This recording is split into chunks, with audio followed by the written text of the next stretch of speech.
Ah oui, bon, c'est vrai, la manipulation. J'ai dit que je parlais de la manipulation en termes de traits narcissiques. Un petit mot là-dessus, OK?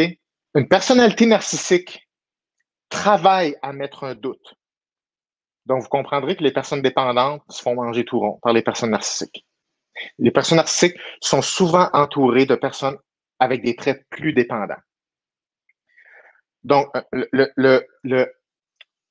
une personne avec un fort narcissisme, avec une forte extraversion, etc., puis une habileté verbale, une intelligence verbale, va être capable de facilement manipuler le discours, la réalité, pour réactiver le doute, parce que le doute active l'anxiété et l'anxiété favorise le système d'inhibition. Donc, une personne va reprendre sa place et va rester plus statique. Donc, ce sont des personnes qui sont plus facilement contrôlables. OK? Donc, lorsque vous êtes en présence d'une personne qui vous manipulent, narcissique ou pas, là, des manipulateurs, manipulatrices. C'est quoi le signe? C'est qu'on dirait que tout se revire toujours contre moi. Ça, c'est un indice. Si à chaque fois que vous essayez de manifester quelque chose, on dirait que sa façon de voir les choses, ça se revire toujours contre nous.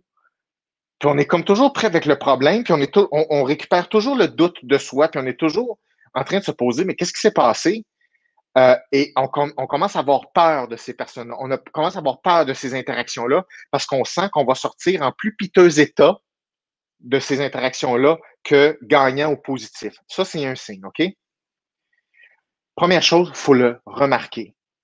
En premier, il faut remarquer quelque chose qui est comme, OK, on dirait que ça se revient toujours contre moi. On dirait que il n'y a pas moyen de gagner, il n'y a pas moyen d'avoir de l'écoute. Euh, Donc, quand vous êtes en interaction avec cette personne-là, il faut arrêter de travailler à négocier avec cette personne-là. Première chose, on ne négocie pas avec des personnes manipulatrices. Là, vous allez me dire, OK, mais tu dis quoi? Il dit un argument, il dit quelque chose, il faut bien répondre. 100% d'accord. Alors, un manipulateur va mettre des apports. OK, il lance une ligne avec un paquet de crochets, là, puis là, il veut voir si ça mord. Si ça mord un peu, il tire là-dessus, puis ça vous arrache les tripes au complet. C'est comme aller à la pêche. L'idée, si on ne mord pas à des appâts, c'est il faut que mentalement, ça demande plus de préparation, puis c'est sûr, ça demande une grande solidité. C'est vous devez toujours vous demander quel est le but de cette interaction-là avec cette personne-là. Au lieu de systématiquement partir dans un dialogue, on s'en va dans toutes sortes de sujets, puis on ne sait pas avec quoi on ressort, il faut d'avance se demander pourquoi je veux parler à cette personne-là, quel est mon but. Votre but doit être crystal clear. La plupart des sujets de conversation sont flous, surtout avec les personnes qui sont dépendantes ou qui ont une très forte agréabilité, qui scorent très fort sur l'échelle d'agréabilité, un des 5 traits de personnalité dont je parle régulièrement.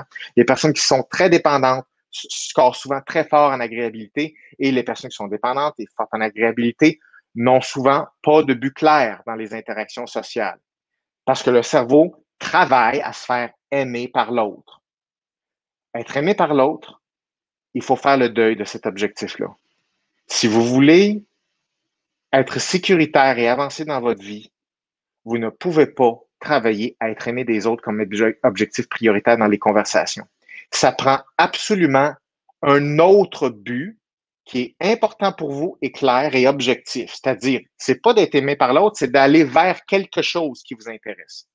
Ceci doit être clair. Et lorsque c'est clair, cet axe-là de conversation, on n'y déroge pas avec une personne manipulatrice.